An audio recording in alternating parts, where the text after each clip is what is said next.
Well, we finished the virtual retreat just over a week ago, and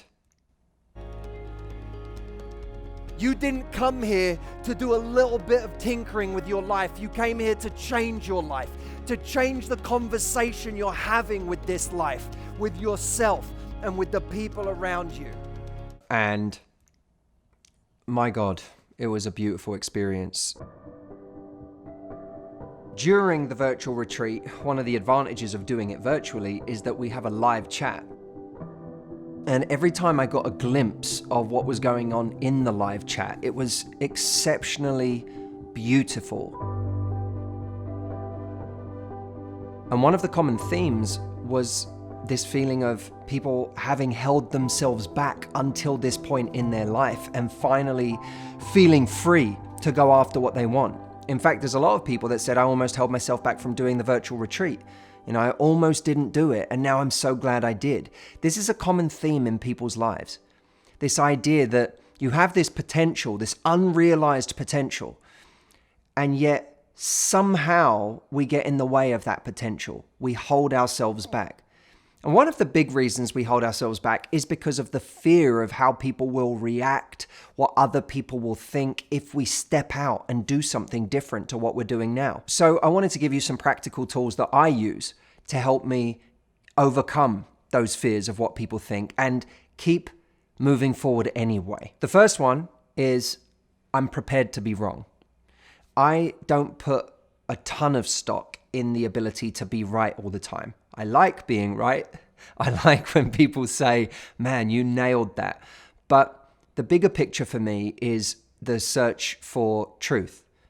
And I'm willing to get things wrong in the search for truth. And I know that if I make a video where something goes wrong or people correct me or add a subtlety or a distinction to a point that I've made, that can make a future video better and craft.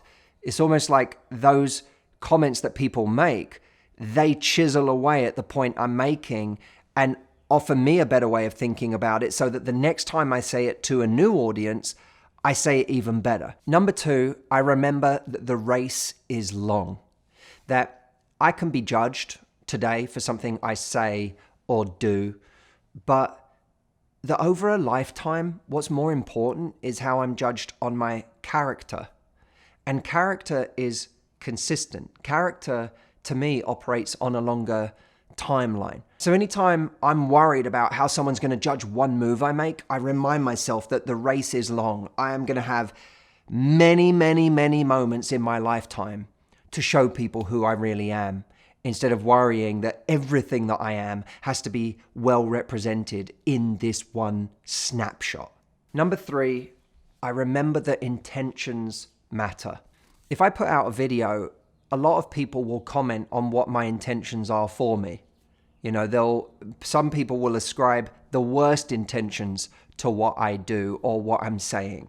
And the danger is in valuing their representation of your intention over what you know to be your true intention. When my head hits the pillow at night, what I want to know is, did I mean well? Did I try to do the right thing? Was I trying to do something good? And if I didn't communicate that well, then that's a communication issue. I just need to work on how I communicate those things. But what I don't do is allow other people to tell me what I meant by something or what my intentions are. If you know your intentions are good, return to that. Number four, I remember the people that love me and know me and understand what I'm trying to do. My two brothers, Jameson, my mum, my dad, I think of the people that really get me and who know me for who I am, so that when someone says something nasty or judges me too harshly without really knowing me, I remember the opinions of the people that truly know me, and I return to that, because ultimately those are the opinions that matter. And that may not be your mum or your dad, by the way. It might be that your mum or dad don't know you as well as your best friend does at this stage, or your partner. And that might be some of the root of the conflict that you have with certain people in your lives, is that they're not as close to you as certain other people who you've chosen to make family. But the person who truly knows you and knows you at your core and how good your heart is, return to what those people think about you. Number 5, I focus on the bigger picture that I'm painting in my life. I think about all of our lives as a giant canvas that we're adding to every day with each brushstroke, that at the end of our lives is going to be the picture of who we were, what we stood for, what we created, what our life meant. And therefore, when someone judges your brushstroke, when they're looking at something you're doing in your day-to-day and judging it or commenting on it or criticizing it, remember they can only see that brushstroke. And they don't have the picture of the whole painting. Maybe they're not zoomed out enough to see what I've already created. And they're certainly not aware of what's being created, of what that painting is going to look like at the end.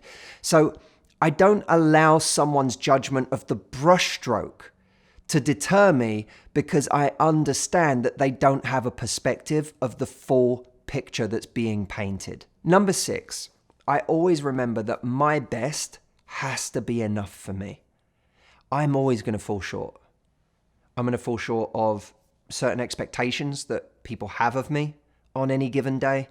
I am going to fall short of sometimes the expectations I have of myself. And sometimes, by the way, that's true even in a relationship. You know, we get worried that like, am I going to lose this person? Am I going to be enough for this person? We think about that in jobs too. Am I going to get fired? Am I going to do well enough for this job? Our best has to be enough for us, because that's all there is us waking up, giving our best that day, and resigning ourselves to the fact that that's what we were able to do that day. Tomorrow we'll wake up and we'll do the same thing again. But if that's not enough for somebody else or an organization or the world or an audience, that's okay.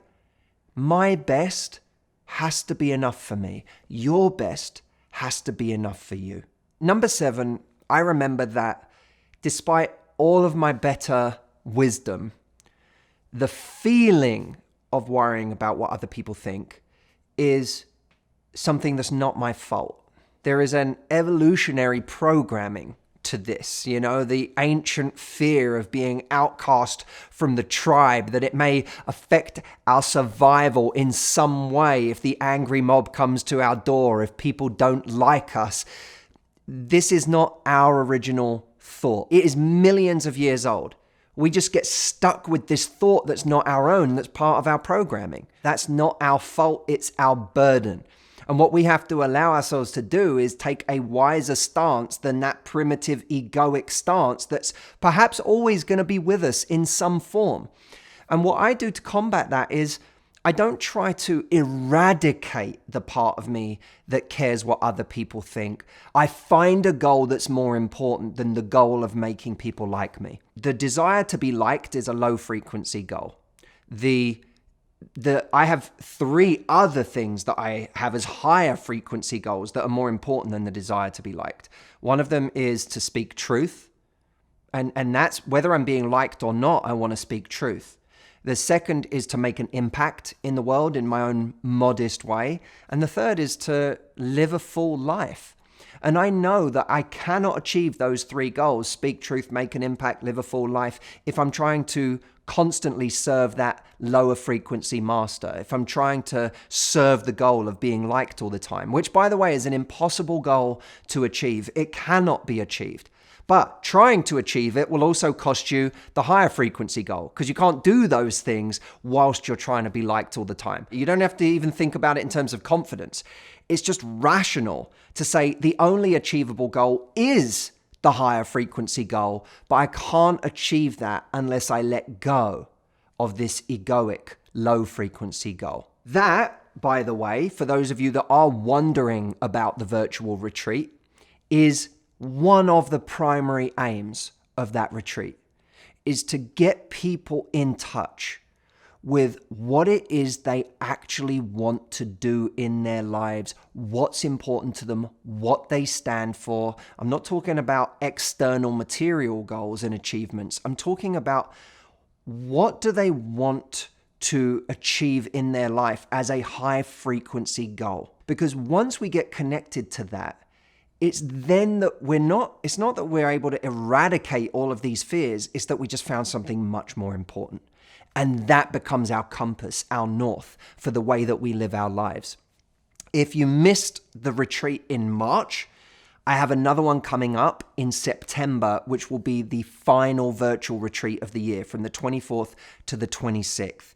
I would encourage everybody who is thinking about this to come and get on board now for a couple of reasons. One, we just, for the next 30 days, released an early bird special on this program, meaning it's 25% off. It is the best price that we'll have between now and the program itself. In 30 days, the price goes up again.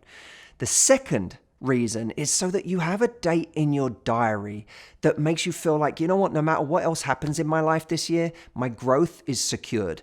That's how I feel. Every time I book myself onto a program or a mastermind with amazing people that I know are going to level me up, even if it's 6 months away, it gives me this sense of, I can breathe because I know that this part of my life is going to be handled. I've put something in the diary I can't avoid. It's happening. And by the way, the last reason is because when I have a date in the diary like that, it gives me a sense of urgency about doing things today because I want to have achieved things and made things happen and have grown by the time that date comes around. So just having that date, the 24th to the 26th of September in your diary will make you do more between now and then because you'll want to have momentum by the time you get there. I'll leave a link here. Get on board now. If you're even thinking about doing this year and you know you're going to sign up later, sign up now. I will see you in next week's video. Thank you as always for being here.